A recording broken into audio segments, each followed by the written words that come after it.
Una sola molécula, la hemoglobina, transporta la práctica totalidad del oxígeno en sangre y aproximadamente un 15% del CO2.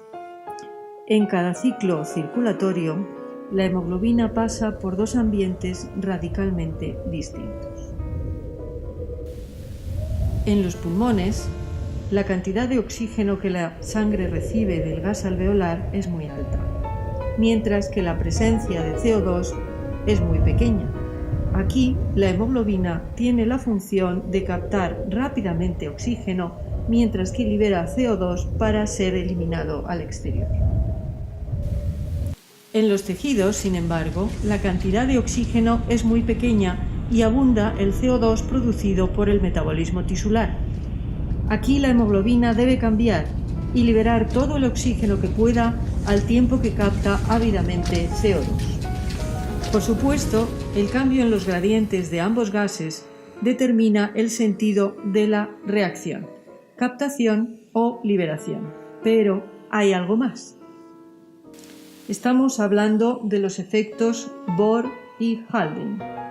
Estos inducen cambios aparentemente sutiles en la eficacia de la unión de la hemoglobina con el oxígeno por un lado y con el CO2 por otro, que tienen, sin embargo, importantes repercusiones fisiológicas. Comenzamos por el efecto Bohr. La definición de efecto Bohr que podemos encontrar en cualquier libro de texto sería la siguiente: cambios en la afinidad de la hemoglobina por el oxígeno producidos por los hidrogeniones, el CO2 y la temperatura. Esta definición de principio nos deja un poco fríos. Para entrar en calor, vamos a recordar cómo se une el oxígeno a la hemoglobina. La hemoglobina contiene 4 lugares de unión con el oxígeno, los grupos hemo. Si hay oxígeno presente, este se une de forma rápida y cooperativa a los 4 grupos hemo hasta saturar la hemoglobina de oxígeno formando oxihemoglobina. Esta reacción es reversible y si no hay oxígeno en el medio, este se libera de nuevo recuperando la hemoglobina a su forma desoxigenada, la desoxihemoglobina. Pero hay otros factores capaces de afectar a la unión del oxígeno con la hemoglobina. El principal de ellos es la presencia de hidrogeniones. Los hidrogeniones debilitan la unión del oxígeno con el grupo hemo, favoreciendo la desoxigenación de la hemoglobina. Por lo tanto, los hidrogeniones están disminuyendo la afinidad de la hemoglobina por el oxígeno. Un aumento en la concentración de hidrogeniones puede ser debido a varias causas: un aumento en la producción de ácidos del metabolismo o un aumento en la producción de CO2, el cual, debido a la reacción de hidratación, forma a su vez bicarbonato e hidrogeniones. También un aumento de temperatura acelera los dos procesos anteriores. Por lo tanto, en todos los casos, el resultado final es un aumento en la concentración de hidrogeniones que altera la unión del oxígeno con el grupo hemo. Todos estos factores se engloban con el nombre de efecto Bohr. Si analizamos la curva de saturación de la hemoglobina, podemos ver la relación entre la presión parcial de oxígeno en el medio y el porcentaje de hemoglobina que está saturada con oxígeno, o lo que es lo mismo, prácticamente, el contenido de oxígeno en sangre, puesto que la mayor parte se transporta en unión de la hemoglobina. La típica curva de saturación tiene forma sigmoidea. En un principio, cuando la concentración de oxígeno es baja, se une lentamente, pero debido al mecanismo de cooperatividad entre los 4 grupos hemo, la unión con el oxígeno se acelera y aumenta exponencialmente hasta alcanzar un plató, en el cual se alcanza la saturación completa de la hemoglobina. A partir de este valor, aunque aumente la cantidad de oxígeno disuelto en el plasma, ya no queda hemoglobina disponible para transportarlo. A consecuencia del efecto Bohr, la curva de saturación no va a ser igual cuando la sangre atraviese el pulmón o los tejidos, ya que van a variar la concentración de CO2, el pH y la temperatura. a su paso por el pulmón, donde los niveles de hidrogeniones y CO2 son muy bajos, la unión del oxígeno con la hemoglobina se favorece y la curva de saturación queda desplazada a la izquierda, lo que implica que con menores niveles de presión parcial de oxígeno se consigue una mayor saturación. Aumenta, por lo tanto, la afinidad de la hemoglobina por el oxígeno, lo cual facilita la captación rápida del mismo en los vasos pulmonares. Por el contrario, a su paso por los tejidos, con un alto nivel de CO2 y un pH ácido, la curva de saturación se desplaza a la derecha. Se necesitan entonces mayores valores de presión parcial de oxígeno para conseguir el mismo nivel de saturación, ya que disminuye la afinidad de la hemoglobina por el oxígeno y se facilita la liberación de este y por lo tanto su aporte a los tejidos metabólicamente activos. Por lo tanto, el efecto Bohr provoca un cambio en la afinidad de la hemoglobina por el oxígeno. Para entender mejor la repercusión fisiológica del efecto Bohr, vamos a simular qué sucedería si este efecto no existiera.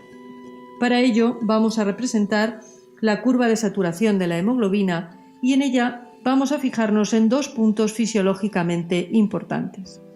Uno de ellos corresponde al valor de 100 milímetros de mercurio que se alcanza en los alveolos pulmonares, donde se obtiene la máxima saturación de la hemoglobina. El segundo punto se localizaría en los tejidos, en donde la presión parcial de oxígeno ronda los 46 milímetros de mercurio. Por lo tanto, fisiológicamente, sin que se produzca una situación de hipoxia, la saturación de la hemoglobina oscilaría entre estos dos valores y la diferencia entre estos dos puntos nos indica la cantidad total de oxígeno que la hemoglobina es capaz de transportar de los pulmones hacia los tejidos y liberarla de forma eficaz en estos. Como vemos, es una fracción relativamente pequeña de toda la cantidad de oxígeno que transporta la hemoglobina y por lo tanto su capacidad o potencia de oxigenación tisular se utiliza de forma limitada. La cantidad restante sería liberada solo cuando la presión parcial de oxígeno se redujera aún más, es decir, en situaciones de hipoxia, las cuales no deberían ocurrir ya que implican lesión tisular. El sistema regulador debería ser capaz de proporcionar más oxígeno sin necesidad de alcanzar estos niveles de hipoxia. Sin embargo, gracias a la existencia del efecto Bohr, la curva de saturación de la hemoglobina se desplaza a la derecha. Así, para un mismo nivel de presión parcial de oxígeno en los tejidos, le corresponde un punto mucho más bajo en el porcentaje de saturación de la hemoglobina, por lo que la cantidad total de oxígeno transferida desde los pulmones a los tejidos ha aumentado considerablemente, permitiendo una oxigenación de estos mucho más eficaz. Aún queda una pequeña reserva para situaciones de hipoxia. Es más, en una situación de hipoxia se acumularía mayor cantidad de CO2, el pH bajaría y la temperatura sería mayor. El efecto Bohr produciría de nuevo una mayor disminución de la afinidad de la hemoglobina por el oxígeno y permitiría la liberación de una cantidad adicional de oxígeno a los tejidos hipóxicos. En resumen, el efecto Bohr permite acoplar la liberación de oxígeno de la hemoglobina a los tejidos con la actividad metabólica, aprovechando al máximo su capacidad transportadora y adaptándolo a las diferentes circunstancias. Vamos ahora a analizar el efecto Haldane, el cual puede ser definido como los cambios en la afinidad de la hemoglobina por el CO2 provocados por la presencia de oxígeno. Vamos a comenzar igualmente por analizar cómo el CO2 se une a la hemoglobina. Es importante recordar que no hay una competición directa entre el oxígeno y el CO2 en su unión a la hemoglobina, ya que se une a sitios diferentes de la molécula. El CO2 no se une al grupo hemo, pero es capaz de unirse a los grupos amino formando carbamino-hemoglobina. La reacción es reversible y su dirección depende de la cantidad de CO2 disponible. Aunque solo el 15% del CO2 se transporta en forma de carbamino-hemoglobina, ya que el resto se transporta disuelto o en forma de bicarbonato, cambios en la cantidad de carbamino-hemoglobina van a influir claramente en el transporte total. La unión del CO2 con los grupos amino está influida por la cantidad de oxígeno presente en la hemoglobina. Cuando la hemoglobina está cargada de oxígeno, la unión del CO2 a los grupos amino se debilita al tratarse de un ácido más fuerte. De esta forma, el efecto Haldane actúa favoreciendo la liberación del CO2 unido a la hemoglobina. Si analizamos la curva de disociación del CO2 que relaciona el contenido porcentual de CO2 en la sangre en función de la presión parcial de CO2, podemos ver una relación prácticamente lineal entre ambos sin que se alcance un plató. A mayor cantidad de CO2, mayor cantidad se transporta. El rango fisiológico en el que oscila la presión parcial de CO2 en el plasma es relativamente pequeño y se extiende desde los 40 milímetros de mercurio en los pulmones a los 45 de los tejidos. La gran solubilidad del CO2 permite una alta difusión con un pequeño gradiente de concentración, mucho menor que el que era necesario para la difusión del oxígeno. Gracias al efecto Haldane, en los tejidos metabólicamente activos, donde la presión parcial de oxígeno es baja, la curva de disociación del CO2 se desplaza hacia la izquierda, aumentando la afinidad de la hemoglobina por el CO2, que es así captado ávidamente. Sin embargo, en el pulmón, donde hay una alta presión parcial de oxígeno, el efecto Haldane hace que la curva de disociación del CO2 se desplace a la derecha, disminuyendo la afinidad de la hemoglobina por el CO2 y, por lo tanto, favoreciendo su liberación y paso al aire expirado. Por lo tanto, el efecto Haldane hace que la afinidad de la hemoglobina por el CO2 se modifique de forma inversamente proporcional a la cantidad de oxígeno presente. Al igual que hicimos con el efecto Bohr, vamos a analizar qué ocurriría si no existiera el efecto Haldane.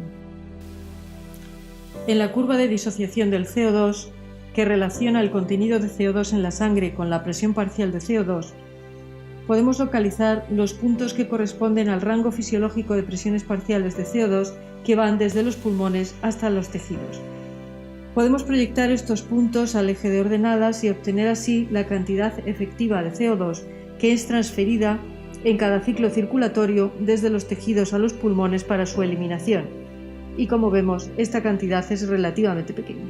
Sin embargo, gracias al efecto Haldane, la curva de disociación del CO2 se desplaza a la izquierda en los tejidos y a la derecha en los pulmones, de tal forma que en el rango fisiológico de cambio de presiones parciales entre ambos, la cantidad de CO2 eliminada de forma efectiva en cada ciclo circulatorio es ahora mayor, permitiendo una mayor eficacia en su eliminación.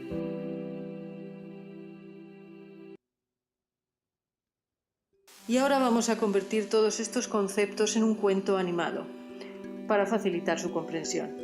La hemoglobina es ahora una superheroína, muy maternal sin embargo, pero que sufre constantes cambios en su afinidad por los oxígenos y por los CO2, a los que transporta en su gran capa roja.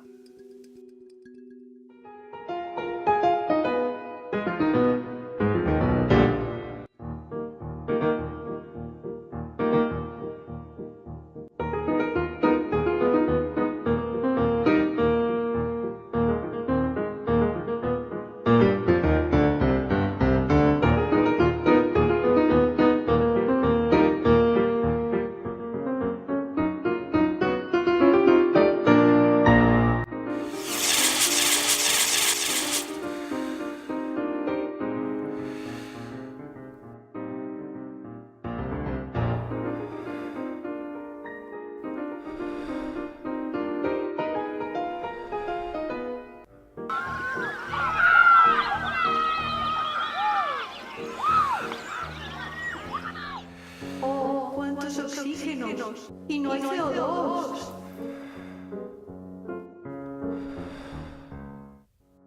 CO2. Si no hay oxígenos, no os quiero. No os puedo llevar. Efecto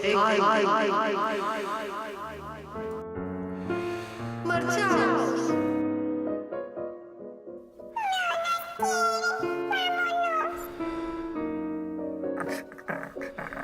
Vámonos.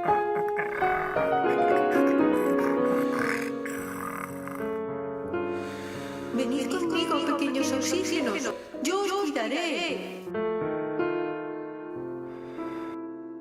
Efecto.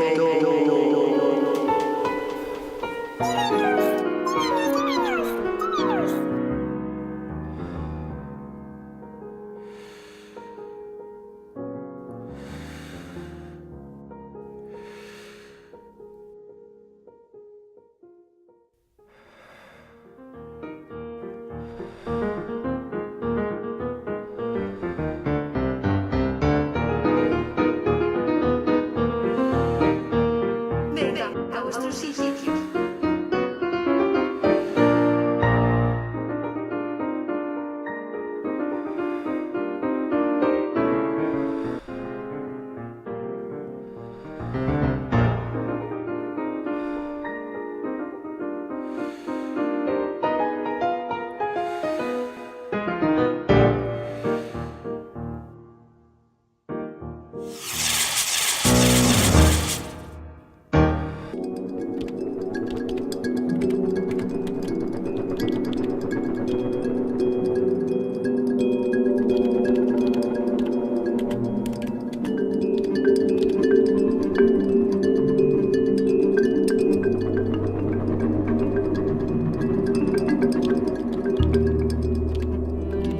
¡Oh, cuánto CO2!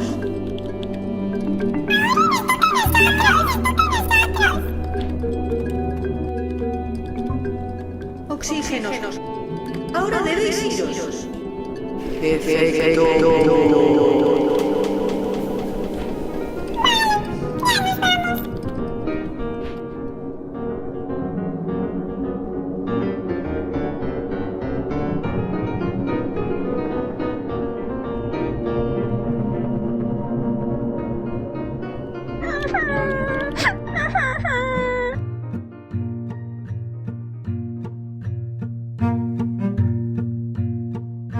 CO2. Ahora sí os quiero. Venga, a vuestros sitios. Efecto.